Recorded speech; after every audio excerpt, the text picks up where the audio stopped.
네, 앞서 보신 것처럼 오늘 미국의 3차 양적 완화 결정에 우리나라 증시가 급등하는 모습을 보였는데요. 여기에 스탠다드 앤 푸어스까지 우리나라 신용 등급을 상향하면서 그야말로 오늘 장은 겹호재가 겹친 쾌재를 부른 날이었습니다. 자, 이와 관련한 자세한 이야기 증권팀 어혜진 기자와 함께 자세히 분석해 보겠습니다. 자, 먼저 간단히 마감 시황부터 정리를 해주시죠. 네, 아마 시장 관계자분들과 투자자분들 오늘만 같아라라는 말 한 번쯤은 하셨을 것 같습니다. 오늘 코스피 기록 확인해 보겠습니다. 어제보다 56.89포인트, 2.92% 오른 2007.58에 장을 마쳤습니다. 2000선이 돌파한 것은 종가 기준으로 5개월 만입니다. 미국이 내놓은 3차 양적 완화 QE3는 주춤거렸던 코스피를 단번에 50포인트 이상 끌어올릴 만큼 강력한 결과였습니다. 미국의 3차 양적 완화 발표, 자세한 내용 조연 기자가 정리했습니다. 미국 연방공개시장위원회의 선택은 시장의 기대를 뛰어넘었습니다. 연준은 매달 400억 달러, 우리 돈으로 약 45조 원 규모의 모기지 담보증권을 시장에서 매입하기로 했습니다. 현재 진행되고 있는 오퍼레이션 트위스트까지 더하면 월간 850억 달러 규모의 장기 채권을 매입하게 됩니다. 또 제로금리라 불리는 초저금리 기조도 2015년 6월까지 연장하기로 했습니다. 무엇보다 이번 3차 양적 완화가 이전 두 차례의 양적 완화와 다른 점은 종료 시한이 없고 향후 필요에 따라 모기지 담보증권 외에 다른 자산을 추가 매입할 수도 있는 무제한 양적 완화란 점입니다. Conditional program. We're going to be providing accommodation according to how the economy evolves. I think that's the virtue of putting it this way is that if the economy is weaker, we'll provide more support. If the economy strengthens on its own or other headwinds die down, then it'll require less support. 버냉키 의장은 물론 통화 정책이 모든 문제를 해결할 수는 없지만 이번 3차 양적 완화로 먼저 주택시장과 금융시장이 활성화되고 2015년 중반부터는 회복세가 경기 전반에 나타날 것으로 기대했습니다. 버냉키 의장은 또 미 의회가 재정지출 삭감과 감세한 연장에 합의하지 못할 경우 재정절벽으로 인한 경기 침체가 우려된다며 별도로 정치권의 협조를 요청하기도 했습니다. 헬리콥터밴 귀환에 시장은 환호했습니다. 13일 뉴욕 3대 지수는 장 초반 관망세를 유지하다 버냉키의 기자회견을 기점으로 1%가 넘는 급등세를 보였습니다. 한국경제TV 조연입니다. 네, 지금까지 살펴본 대로 3차 양적 완화 발표가 국내 시장에 미친 영향력 굉장히 대단했는데요. 네. 가장 중요한 거는 이 영향이 얼마나 갈지 또 얼마나 깊게 갈지가 궁금한데 시장에서는 이번 결정 어떻게 보고 있습니까? 네, 지난번 유럽중앙은행이 국채 매입을 결정한 것과 또 이번 FOMC가 QE3 시너지 결정을 하면서 시너지 효과가 나왔는데요. 올해 남은 기간과 또 내년까지 시장에 영향을 미칠 것으로 보입니다. 먼저 이번에 QE3는 과거에는 전혀 없었던 몇 가지 사실들이 있었습니다. 첫 번째는 시행 기간과 규모에 제한을 두지 않았다는 점입니다. 두 번째는 고용 시장을 명확한 목표 대상으로 정했다는 것인데요. 부동산 시장에 집중하는 전략이기도 합니다. 결국 큰 틀에서 보면 유동성을 늘려서 실질 금리를 낮춤으로써 기업 투자와 가계 지출을 유도하겠다는 의미로도 해석할 수 있겠습니다. 또 세 번째는 유럽과 미국이 같은 시기에 양적 완화를 시행한 것이 이번이 처음이라는 것입니다. 전 세계가 이러한 대책을 동시다발적으로 내놓는다는 것은 어찌 보면 그만큼 경제 여건이 바닥까지 왔다는 반증이기도 합니다. 전문가들 사이에서는 미국과 유럽의 경기 부양책을 합치면 지난 2009년 시행한 1차 양적 완화에 상응하는 수준이 될 수도 있다는 평가도 나오고 있습니다. 아마 세계 경기를 살리기 위해서 주요 국가들이 전체적인 글로벌 밸런스를 맞추려는 시도가 아닐까 하는 생각도 해보는데요. 향후 유럽과 미국의 정책이 흘러가는 모습에 따라 중국의 동참도 기대할 수 있을 것이라는 전망이 시장에서 나오고 있습니다. 네, 금방 어 기자도 이제 얘기를 했지만 양적 완화 조치가 이제 워낙 대규모로 이루어지다 보니까 그만큼 세계 경기가 안 좋다 이렇게 해석을 할 수가 있을 텐데 그러다 보니까 이제 근본적인 해결책이 아니다 이런 지적들이 나오고 있어요. 그래서 네. 세계 증시 전문가들은 어떻게 평가를 하고 있는지 좀 평가를 해주시죠. 네, 그렇습니다. 골프를 할 때는 홀인원이 또 쉽지 않고 또 볼링에서는 스트라이크가 쉽게 나오지 않죠. 이렇듯이 3차 양적 완화로 모든 게 해결될 수 있었다면 진작에 나왔을 것입니다.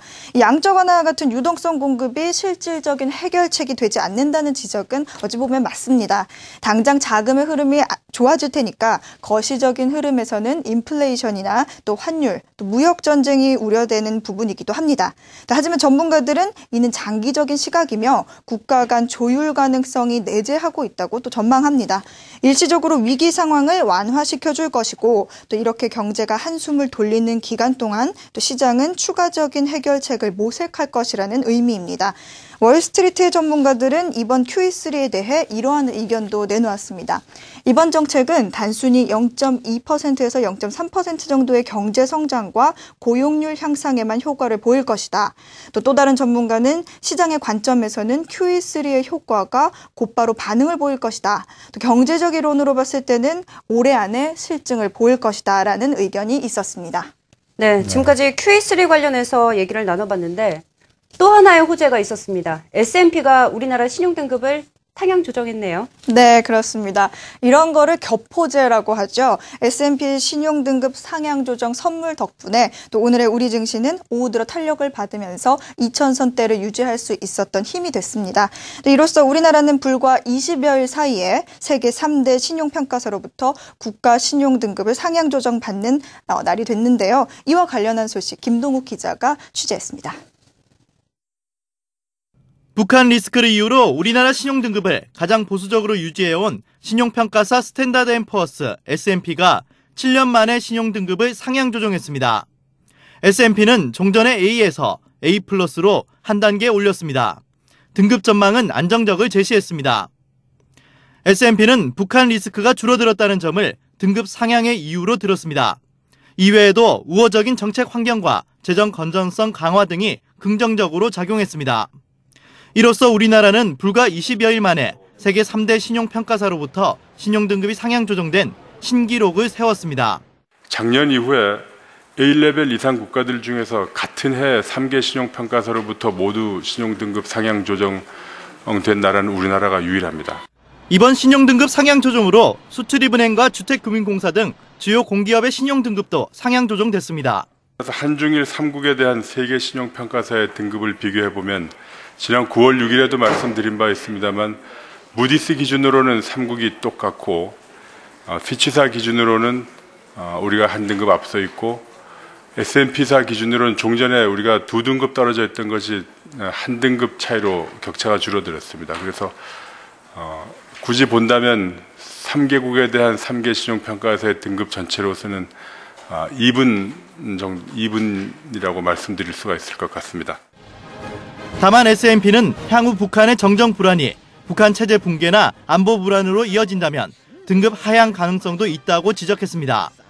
앞으로도 김정은 북한 체제의 안정 여부가 우리나라 국가 신용등급 추가 상향의 최대 변수가 될 것으로 예상됩니다. 한국경제TV 김동욱입니다.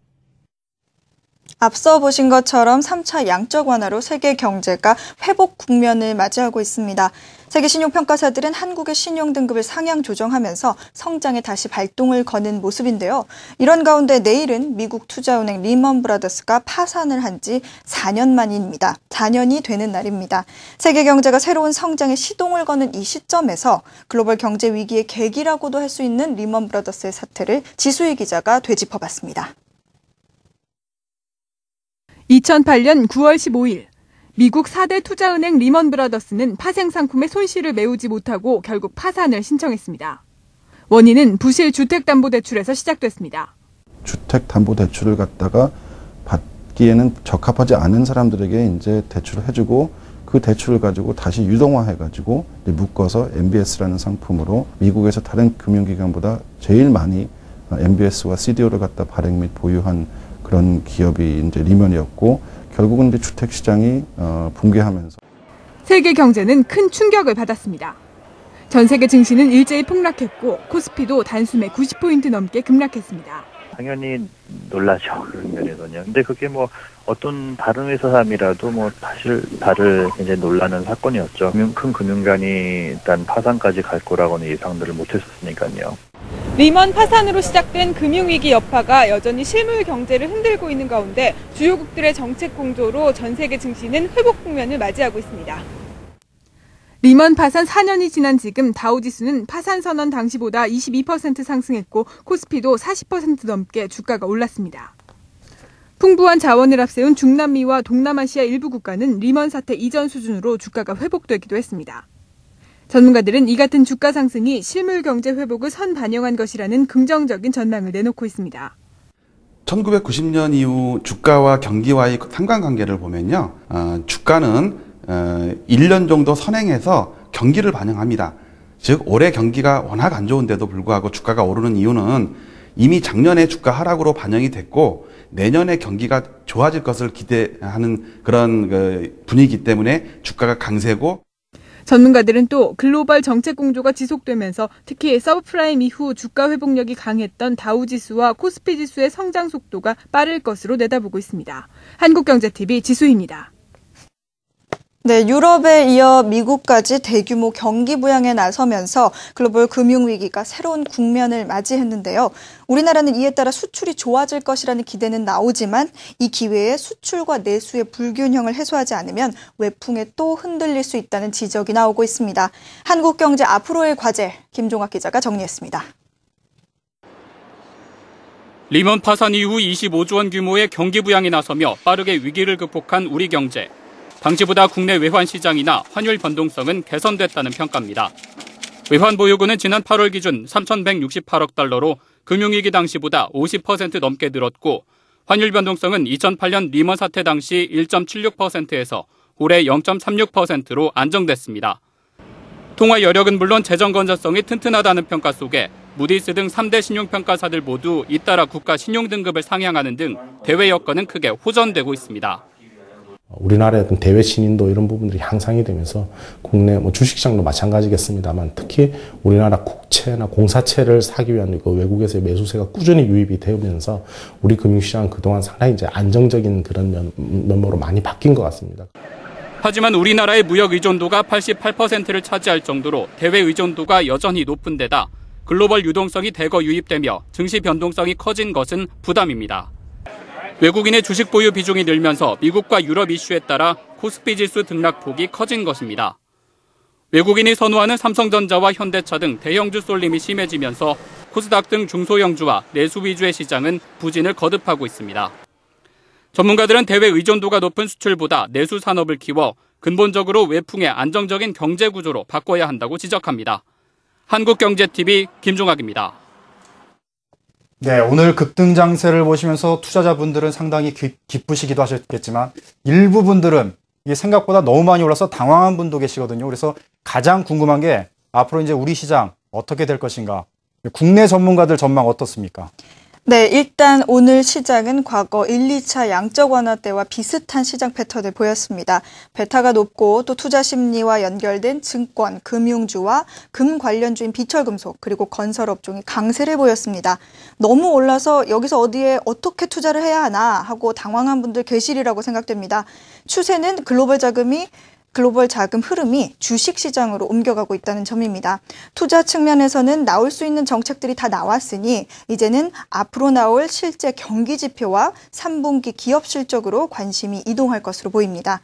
당분간은 안도랠리가 지속될 것이라는 게 전문가들의 지배적인 의견입니다. 이쯤에서 전문가들의 의견 들어보시죠. 최근 글로벌하게 이루어진 주요한 정책 결정이 국내 증시에 중요한 변곡점을 형성을 해줬습니다. 이 시기에 무제한 국채 매입부터 시작을 해서 미 연준의 개방형 QE3까지 이런 것들이 증시의 유동성 효과를 불러일으키면서 현 시점의 어떤 추가 상승의 전망을 가능케 하고 있습니다. 다음 주 증시는 오늘로서 2,000포인트대에 안착을 한 것 같고 이런 상승세가 조금 더 이어질 수 있을 거라고 생각합니다. 궁극적으로는 저희가 당초 예상했던 2,100포인트대까지 상승이 가능할 거로 생각하고 있습니다. 네, 앞으로 장이 추가로 더 올라가면서 위험자산 선호 심리가 강해질 분위기입니다. 신규로 진입하고자 하는 투자자분들 계실 것이라고 생각됩니다. 코스피가 단기 급등 후 쉬는 숨고르기 기간이 제격이라고 전문가들은 조언합니다. 우리나라는 미국 시장과 가장 연동성이 강한 경제 패턴을 보유한 만큼 앞으로 미국의 유동성 회전과 관련된 모멘텀을 주목할 필요가 있어 보입니다. 지금까지 증시 관련 소식 자세히 전해드렸습니다.